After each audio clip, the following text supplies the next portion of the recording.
Catus, Maximus here. Figured I'd do a little video about this Irwin folding utility knife. It actually comes with 3 bimetal blades, which is a little bit surprising. The bimetal blades do last longer than like the standard low-grade blades just because they have higher hardness steel on the edge. They do have an easy open package here. Too bad it doesn't do you anything for the super sharp blades. So let's open this up.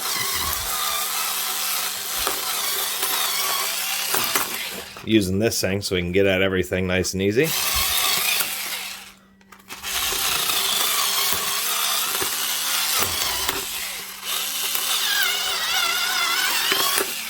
There we go. They do claim a lifetime warranty, but that warranty doesn't extend to the blades, which is unfortunate. I'd really like to have a utility knife that did have lifetime warranty on the blades. That's also interesting. They have one blade. They should have just kept it in the tool. They have one blade here, and then the other 2 already come pre-installed on the handle. And so that's a little bit what caught my attention of this versus like the Milwaukees and the other ones, is the fact that this does have storage, what it appears to be for 2 single blades in the handle. So that's kind of neat. Something I didn't, it kind of looked plasticky, but this is a cast metal handle, so that's not too bad. And once again, it doesn't lock shut, but it does lock open. A little bit stiff. It doesn't really want to pull open all the way. You kind of have to force it with a liner lock. Overall, I think that's okay. And it has like a little finger hook here. It should be oh, I see. They keep on talking about this blade lock. Keeps blade locked in. I couldn't figure that out. What they've done is the button here is recessed and it has like this little guard, which actually is probably a good idea. Never mind, they've got something a little bit crazier going on here. There's some kind of mechanism. I couldn't get that button to work, but if you look as I unfold it here, see how the button recesses as soon as you open it all the way? So I was wondering why it was really mushy right at that end. And there's some kind of cam or mechanism that gets in there that actually blocks out the release button. So it really does physically lock the blade. That's pretty interesting. So in order to replace blades, you actually have to have it retracted. Then you can press the button, get the blade in there, and then once you have it open all the way, this button cannot be pressed. You can press it, but the blade will not come out. I can press the button, blade won't release. Wow, now that liner lock is just, oh. See, this is the problem with the Irwin products, is they kind of, now they're owned by a company that makes toilet bowl brushes. A Newell Rubbermaid that makes toilet bowl brushes and plastic bins is always interesting. This liner lock has come over far enough where it's gotten jammed in the little seam right there. There we go. Just a little bit, innovative design, but, having a liner get jammed up in there just right now, it's just totally stuck. You got to pry it open. A little bit more attention to detail, because that will definitely frustrate people.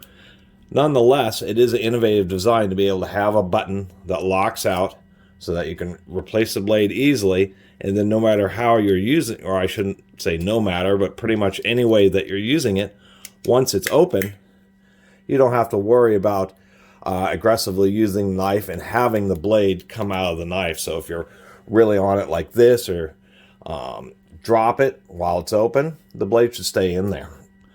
They do have an integrated wire and spring cutter, so that's not too bad. That's just annoying right there. The way that this liner lock gets jammed in that seam, it is just totally jammed in there. It's probably something that will wear. It's actually already wearing, because this is steel and this is aluminum, so.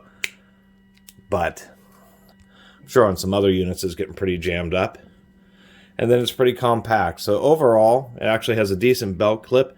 And one thing the belt clip is really pretty weak.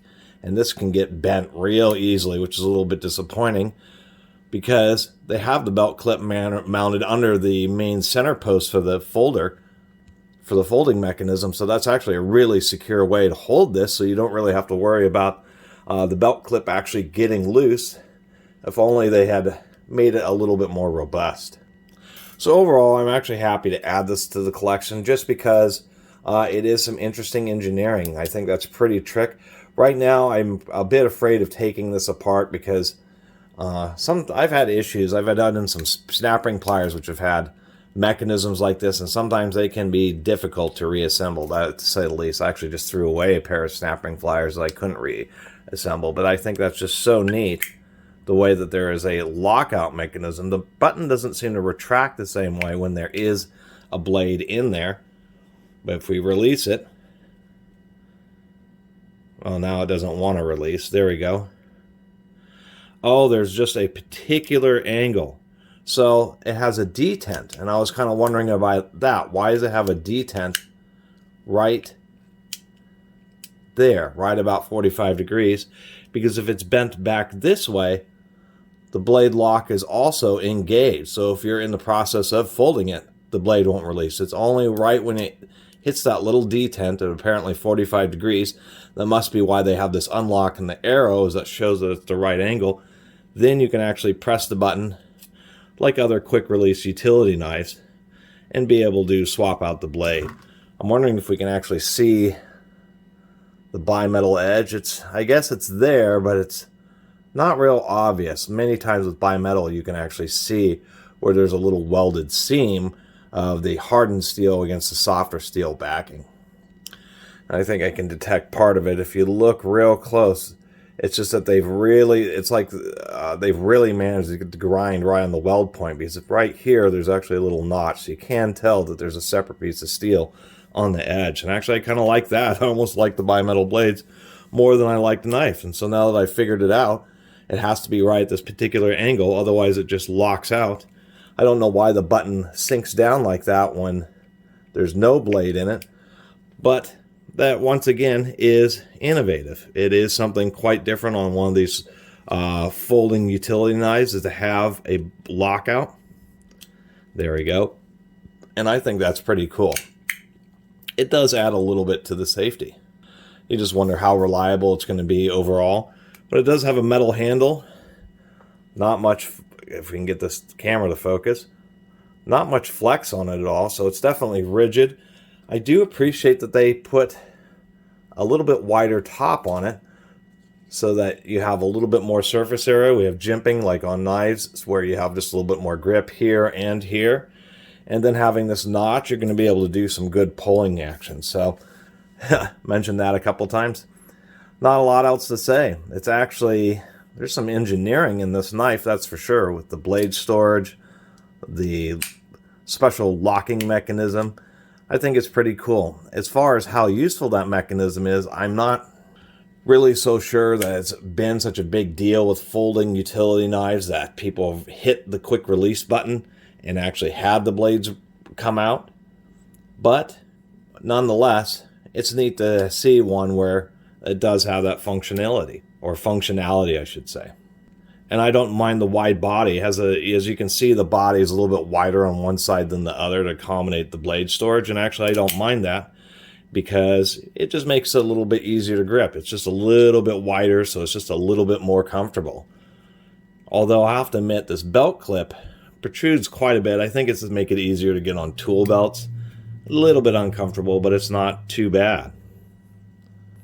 Anyway, don't know how I talked so long about a folding utility knife, but I talked too long about a lot of things. Anyway, I really appreciate everybody who's been watching and subscribing, and if you haven't subscribed, please do. Until next time, Catus Maximus out.